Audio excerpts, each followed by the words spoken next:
قل ارأیتکم ان اتاکم عذاب اللہ، اے نبی ان سے فرماؤ بھلا بتاؤ تو اگر تم پر عذاب آ جائے اللہ کی طرف سے، او اتتکم الساعہ یا قیامت اچانک قائم ہو جائے، اغیر اللہ تدعون کیا اللہ کے سوا کسی اور کو پکارو گے؟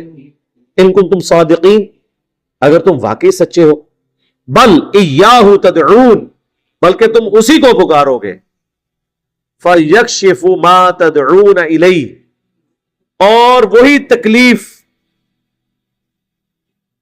دور کر دے گا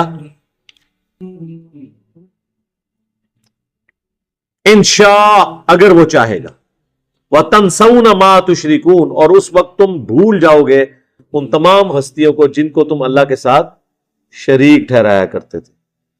یہ بڑی پوائنٹ کی بات ہے، یہ حقیقت بات ہے کہ جب سب کچھ جواب مل جاتا ہے نا، پھر ڈاکٹر بھی کہتے ہیں دعا ہی کرو جی،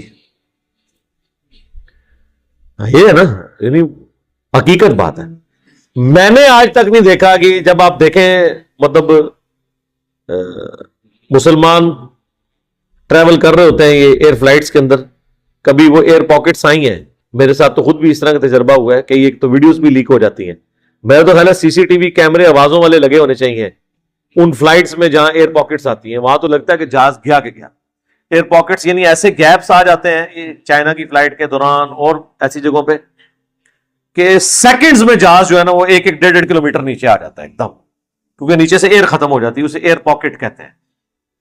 ایئر کی وجہ سے جہاز اڑ رہا ہے نا، ایئر ہی ختم ہو جائے ایک دم ہی نیچے آ جائے گا نا۔ یعنی سمندر میں بحری جہاز پانی کے تیر ہے، پانی تھلو کھینچ لو، اسی طریقے نہ کسی بندے تھلو زمین ہی کھینچ لو تو ایک دم وہ جہاز نیچے آتا ہے۔ اب جب ایک دم جہاز نیچے آتا ہے اور آپ نے اگر سیٹ بیلٹ نہ باندھی ہو، جا کے چھت سے لگیں گے آپ دھڑل کر کے، وہ پھر ان کو پتا ہوتا ہے، وہ پہلے ہی کہتے ہیں بھائی سیٹ بیلٹ باندھ کے رکھنی ہے آپ نے۔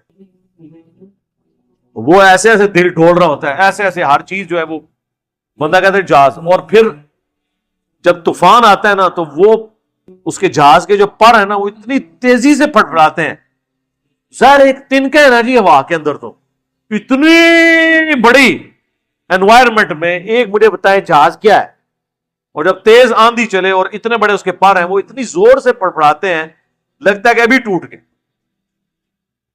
وہ جہاز کا اگر پر کہیں تھوڑا سا بھی ٹوٹ جائے تو وہ جہاز نے تو گر ہی جانا ہے۔ تو اس وقت آپ دیکھیں لوگ کس طرح چیخو پکار کر رہے ہوتے ہیں، کوئی کلمہ پڑھا ہوتا ہے، لیکن سارے پکار اللہ کو ہوتے ہیں، ادھر کوئی شخص کسی بابے کو نہیں پکارتا، سب اللہ کو پکارتے ہیں، بابوں والے بھی بابوں کو بھول جاتے ہیں۔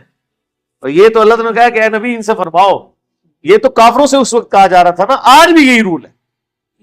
اس کانٹیکس میں وہ حدیث سنن نسائی کے اندر موجود ہے جو اکرمہ ابن ابی جہل کے ایمان لانے کا واقعہ ہے کہ فتح مکہ کے موقع پر حضور نے 4 بندوں کے بارے میں کہا تھا کہ یہ غلاف کعبہ میں بھی چھپے ہو، ان کو قتل کر دینا ہے، ان کا جرم اس بڑے لیول کا ہے۔ ان میں سے ایک اکرمہ بن ابی جہل تھے، ابو جہل کے بیٹے۔ تو یہ بھاگ گئے جان بچا کر، سمندری کشتی میں بھنور آ گیا، کشتی ڈوبنے لگی، وہ بت پرست بھی سارے اللہ کو پکارنا شروع ہو گئے۔ تو اکرمہ نے کہا کہ یہاں تم اپنے ان بتوں کو کیوں نہیں پکارتے ہو؟ ہائے ہائے ہائے۔ تو وہ کہنے لگے کہ ادھر صرف اللہ ہی کام آتا ہے۔ یہ ان کو بھی پتا تھا اس بات، اور ان کا تجربہ تھا کہ اللہ سے مانگتے ہیں اللہ تو پھر اللہ ہے نا جی، اور رحم کھاتا ہے پھر مہلت دے دیتا ہے۔ تو انہوں نے کہا کہ یا اللہ اگر آج تو نے مجھے بچا لیا نا تو میں تیرے نبی کے ہاتھوں میں ہاتھ دے کے اسلام قبول کر لوں گا، آج ایک آخری چانس مل جائے۔ بس اللہ نے دے دیا، قسمت میں ہدایت لکھی ہوئی تھی، کشتی بچ گئی، واپس آئے چھپتے چھپاتے، کیونکہ یہ بھی خطرہ تھا مارے نہ جائیں، حضور کے پاس پیش ہوئے۔ آپ دیکھیں نبی علیہ السلام نے قتل کا فتویٰ جاری کیا ہوا ہے، شفقت یہ ہے، ٹھیک ہے جی، یہ ہوتے تو کہتے ایک ہی سزا سرتن سے جدا، اور جس کو نبی کہہ رہے ہو کہ ان کو غلاف کعبہ میں بھی نہیں چھوڑنا، پیچھے تو کوئی بات نہیں رہ جاتی۔ اللہ کے نبی کے پاس آئے گا یا رسول اللہ معافی، اسلام قبول کر لیا اور اسلام کے مجاہد بن گئے۔ یعنی آپ دیکھ لیں 8 ہجری میں اسلام قبول کیا ہے، 13 ہجری میں جنگ یرموک میں رومن امپائر کے خلاف لڑتے ہوئے شہید ہو گئے۔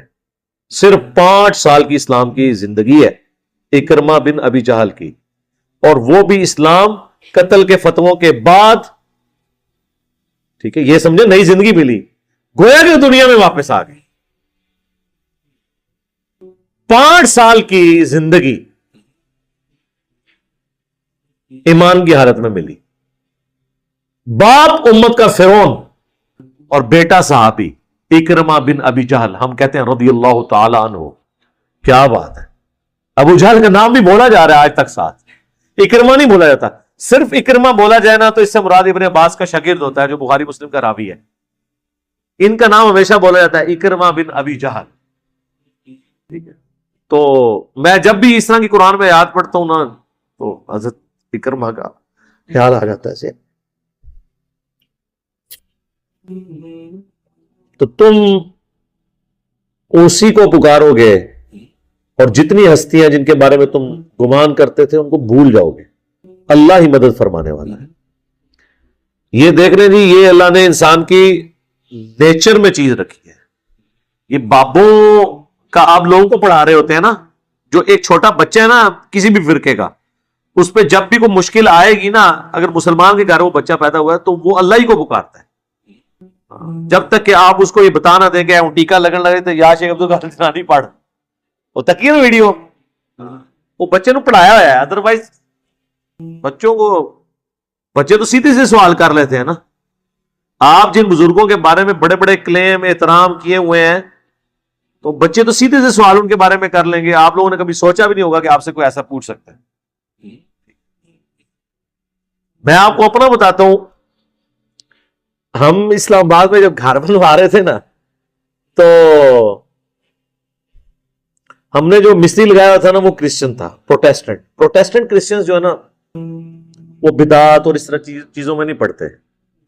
بت وغیرہ یہ جو آپ کو عیسیٰ علیہ السلام کا بت اور مریم سلام اللہ علیہ کا بت ملتا ہے نا، یہ سب کچھ کیتھولک کے اندر ہے. وہ پروٹیسٹنٹ، ان کو وابی کہتے ہیں. عیسائی اپنے اندر وابی کہتے ہیں پروٹیسٹنٹس کو. حالانکہ ان کا شرک بھی بہت ہو رہی ہے، وہ حضرت عیسیٰ کو خدا مانتے ہیں. کریکٹ، وہ کہتے ہیں یہ 2 in 1 ہے. لیکن عیسیٰ علیہ السلام کا بت نہیں بناتے، کوئی شبیہ نہیں، کوئی اس طرح کا معاملہ نہیں. تو وہ ہمارا جو مستری تھا نا، وہ جب ہم ریورٹ ہوئے تو کہنے لگا سر جی میں تو پہلے بھی سوچتا تھا کہ پڑھے لکھے بندے نے یہ جناب اتنے آندے جا کے مزار کو بابا مرے ہے جتنے کو جاتے ہیں.